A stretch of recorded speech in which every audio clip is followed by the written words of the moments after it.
Bom, obrigado, embaixador. Passo a palavra aqui ao Edson. Boa tarde. Primeiro, agradecer a organização do evento, os colegas aqui e a presença de todos e todas.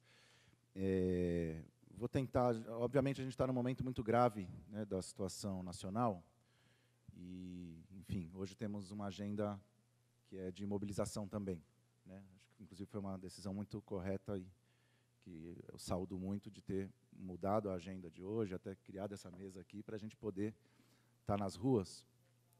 E, então, assim, são muitos temas, eu vou tentar falar de 3 ou 4 coisas aqui para tentar contribuir com o debate, dialogar um pouco com algumas coisas até que acho que a Sabrina tocou na fala dela.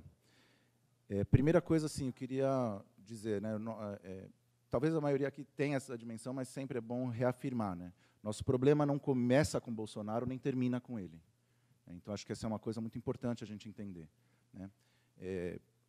Vou tentar não desenvolver muito esse primeiro aspecto, mas eu só queria dar um panorama internacional de que, assim, em certo sentido, isso que está acontecendo no Brasil com o Bolsonaro, nos Estados Unidos com o Trump, né, em vários países europeus, né, ainda que a gente viu um revés agora com o Brexit, que não está dando certo, a May teve que cair, etc., mas, assim, esse movimento, né, de uma nova direita mais radical, que aparece por fora dos partidos tradicionais, em certo sentido, a gente poderia ver ele como o preço que o capitalismo está pagando por ter dado uma saída para a crise de 2008, que foi uma saída que evitou uma quebradeira generalizada, né? Se a grande comparação, se a gente for pegar, na época, os grandes analistas econômicos, marxistas, inclusive os melhores não marxistas também, comparavam quando estourou ali em 2007, 2008 a crise nos Estados Unidos e se via o alcance que ela ia ter mundial, a grande comparação era com a crise de 29 com o que aconteceu nos anos 30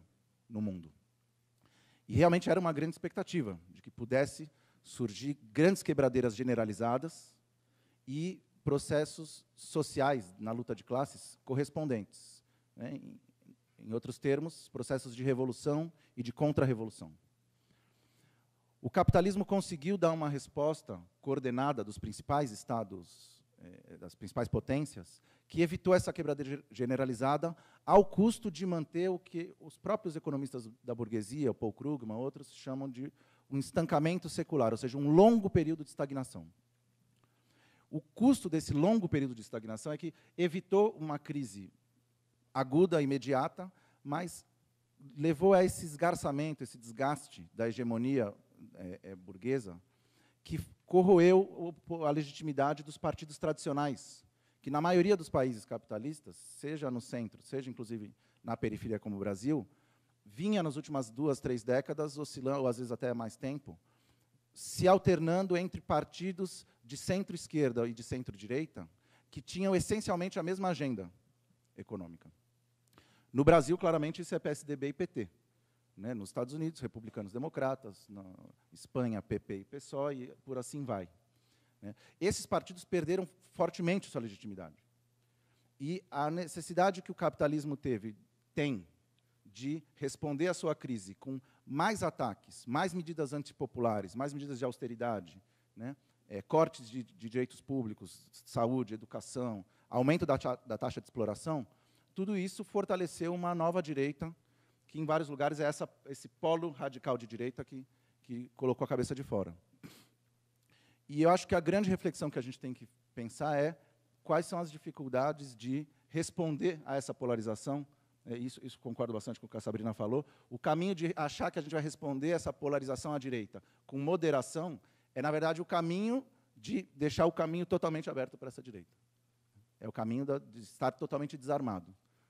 Então, a grande questão é que experiências, isso extrapola o debate de hoje, mas só queria colocar aqui uma grande reflexão que eu acho que a gente tem que fazer, é que experiências já existiram nesses últimos 10 anos, de tentativa de novos setores se colocar como uma esquerda mais radical ou nova, né?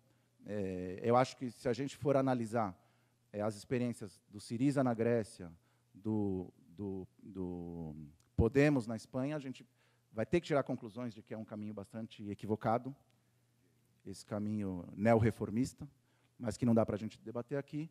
E acho que agora estão surgindo novos setores, como Jeremy Corbyn na Inglaterra, ou o DSA nos Estados Unidos, que também, na minha visão, acho que seria todo um grande debate, apontam, são diferentes dessas primeiras formações neorreformistas, mas ainda são muito caudatárias do reformismo tradicional.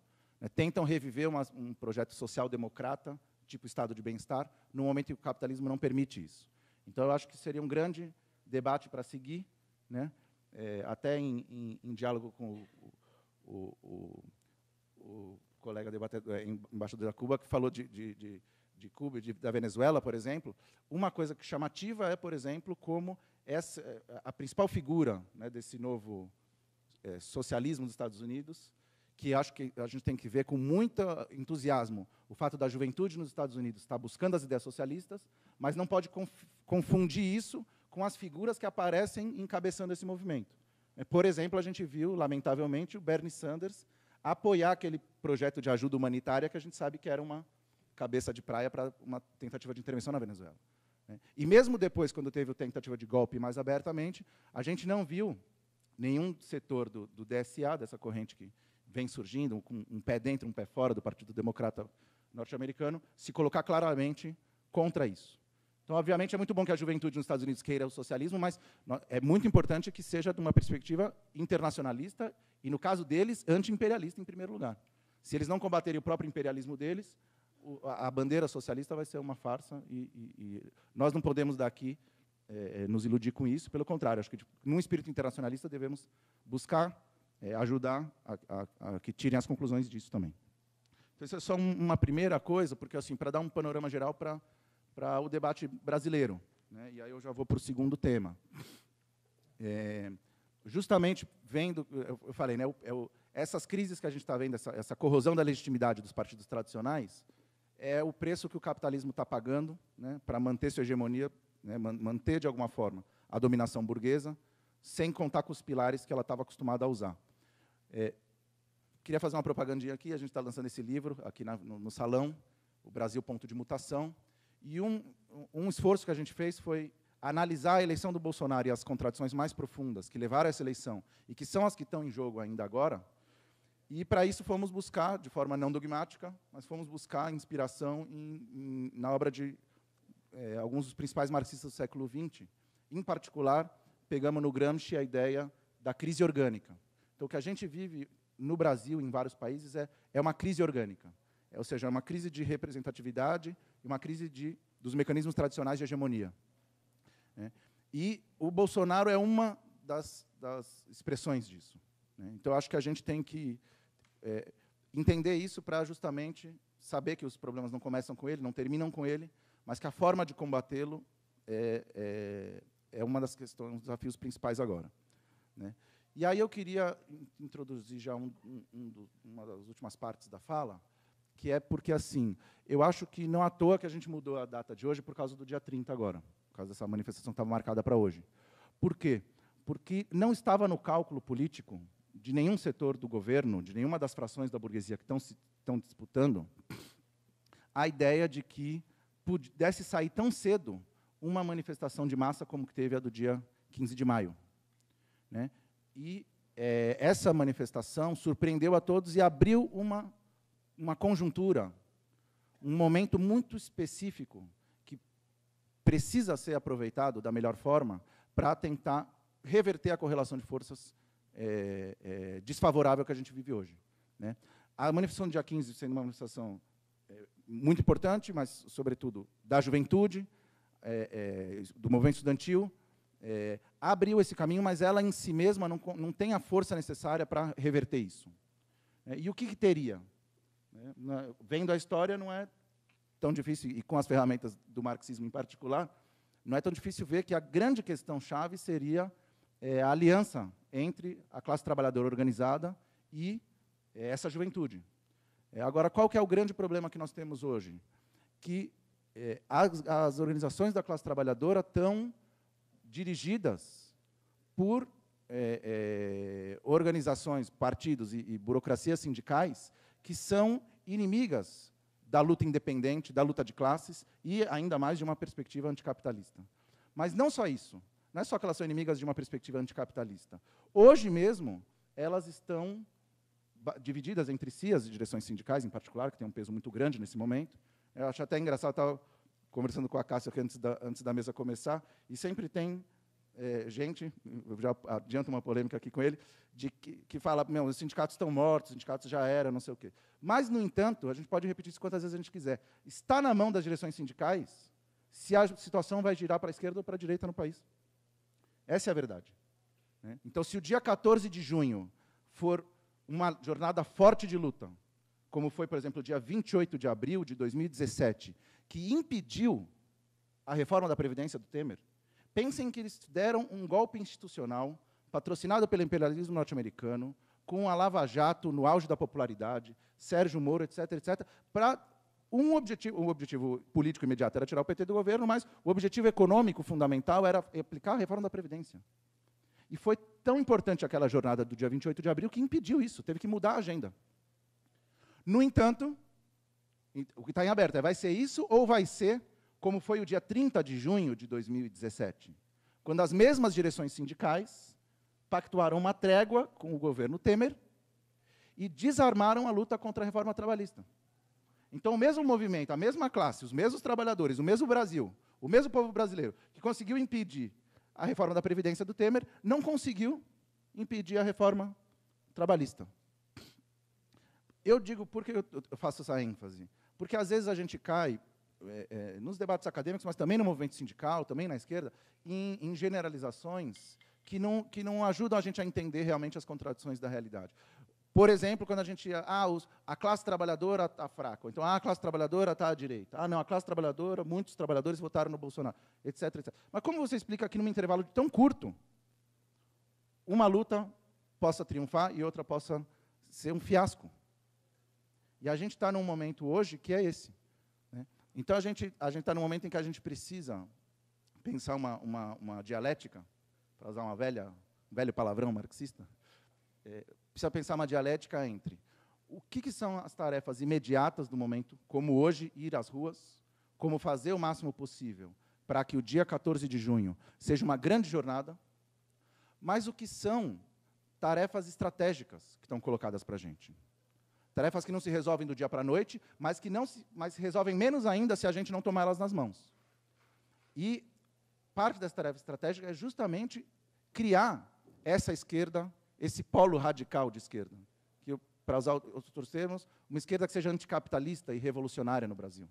Se a gente não fizer isso, se a gente achar que, pelo nível de direitismo da situação, ou pela necessidade, se a gente confundir a necessidade da unidade na ação com a necessidade de debater estratégias, programas diferentes de perspectiva e construir uma esquerda diferente, a gente vai continuar desarmado para os próximos embates. Então, aí eu queria entrar, agora sim, num dos últimos temas, que é essa discussão sobre o fascismo, que é uma das discussões que a gente tem dentro da esquerda, no movimento sindical, em vários lugares. É interessante, porque, assim, uma coisa é, obviamente, ideias fascistas, concepções fascistas, realmente estão circulando e estão com mais peso, mais desenvoltura hoje do que em muito tempo. Agora, entender o que a gente está combatendo hoje. Uma coisa são as perspectivas para amanhã, mas outra coisa é o que a gente está combatendo hoje. Aqui, é fascismo isso? Por exemplo, uma mesa como essa que a gente está fazendo aqui, se nós estivéssemos num regime fascista, ela seria organizada dessa forma? Ou será que teria outras preocupações e outras formas de organizar? Uma jornada como a que a gente vai fazer saindo daqui. Uma greve, um piquete de greve, uma assembleia de trabalhadores. O fascismo, ele é, na definição clássica, eu acho que isso ajuda muito, e é outro dos autores que a gente foi resgatar para fazer esse debate no livro, que é o Leon Trotsky, fez uma análise magistral do fascismo na Alemanha, em particular, e a definição que ele usa, eu acho que não tem outra mais sintética e mais clara para entender o fascismo. Obviamente, a gente pode falar do fascismo de várias formas, inclusive as consequências psicológicas, o comportamento de massa, etc., etc. Mas eu acho que, como definição estrita, a ideia de que o fascismo é a resposta que o capital financeiro dá no momento de crise muito aguda, com medo ou da revolução concreta ou da perspectiva imediata de um processo revolucionário. E que o capital financeiro lança a mão de arregimentar, principalmente entre as camadas médias arruinadas, os setores mais desiludidos, mais desesperançados, e transformar isso em tropas de choque, tropas de combate contra as organizações operárias, as organizações estudantis, as organizações da esquerda, para atacar fisicamente essas organizações. Então, muita coisa circula nas redes sociais que tem inspiração desse tipo, mas é muito diferente de um movimento real nesse sentido. Por que isso é importante? Primeiro, para saber que a sociedade pode caminhar para esse caminho. Então, a gente tem que saber onde a gente está para saber que armas usar hoje e que armas a gente pode ter que usar amanhã. Por outro lado, é muito importante por quê? Porque aí eu já separo o que é um uso mais no senso comum, que eu acho mais até normal, né? O Bolsonaro é um fascista, etc. E o uso interessado, tendencioso, que setores da esquerda usam, em particular o PT. Porque qual que é o intuito de usar o fascismo? Falar o tempo inteiro de fascismo, é o fascismo, estamos no fascismo, etc. Eu, por exemplo, enfim, até no movimento sindical, em todos os lugares. Qual que é o objetivo? É criar um medo generalizado e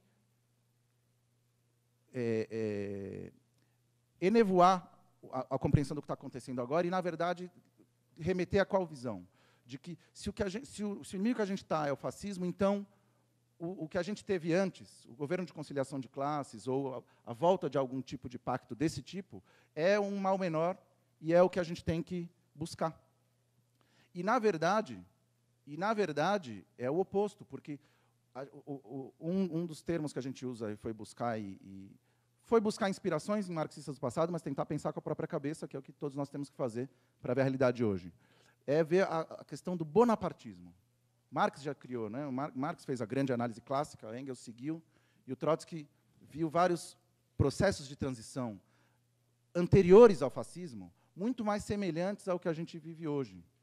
E essa ideia do bonapartismo ela é muito importante, por quê? Porque ela reflete um momento em que nem a contra-revolução é forte o suficiente para impor em toda a linha seu programa, nem os trabalhadores, a esquerda, está organizada o suficiente para impor uma saída revolucionária para a crise do capitalismo. Então, alguns setores, podem ser indivíduos, podem ser instituições, se elevam e se arvoram na posição de árbitros, por cima da sociedade, e, por fora de qualquer controle democrático, determinam os rumos do país. Por que é tão importante entender que o que a gente vê hoje no Brasil é um jogo de bonapartismos, inclusive no plural? Primeiro, para ver que, ao contrário de uma parte da esquerda, que parece escandaloso, mas é verdade, uma parte da esquerda que apoiou o golpe institucional e apoiou a Lava Jato, apoiou o Sérgio Moro, o que teve em curso de 2015 para frente foi um caso emblemático, não sei se eu vejo outro na história recente, do Poder Judiciário, primeiro a Lava Jato, depois o próprio STF, se colocando nessa posição do Bonaparte que vai conduzir a nação. Ao ponto de que o Toffoli, no ano passado, não sei quem lembra dessa frase célebre dele, chega a reconhecer isso quando diz assim, não, nós do Judiciário temos que tomar cuidado para não cometer o erro que os militares cometeram depois de 64. Ou seja, numa visão, inclusive, benevolente com o papel que os militares tiveram em 64. Ou seja, tudo bem, eles assumiram o controle da nação, mas depois não souberam largar. Como se eles tivessem feito lá a eleição em 65, que tinham prometido para o Carlos Lacerda, estaria tudo bem. E que o judiciário teria que saber fazer isso. Conduziu o país durante a crise, deu o golpe institucional, mas depois tem que largar o timão e devolver para o executivo, etc. E agora o que a gente tem é essa disputa entre militares, setores, as distintas alas do Poder Judiciário e o clã Bolsonaro, para ver quais desses setores vai ser o que vai comandar de fato. E por que isso é importante? Porque se a gente só vê o Bolsonaro como o fascista, a gente fecha os olhos para essas outras articulações, esses outros pactos entre os poderes, que podem cumprir o papel de substituir o Bolsonaro tranquilamente, seja pelo Mourão, seja pelo Rodrigo Maia, seja por quem for. Então, acho que isso é muito importante. Por quê? Porque um setor que se auto-intitula como parte da esquerda, joga peso nisso. Joga peso nessa possibilidade. De, não, o principal é afastar o Bolsonaro e fazer um novo pacto.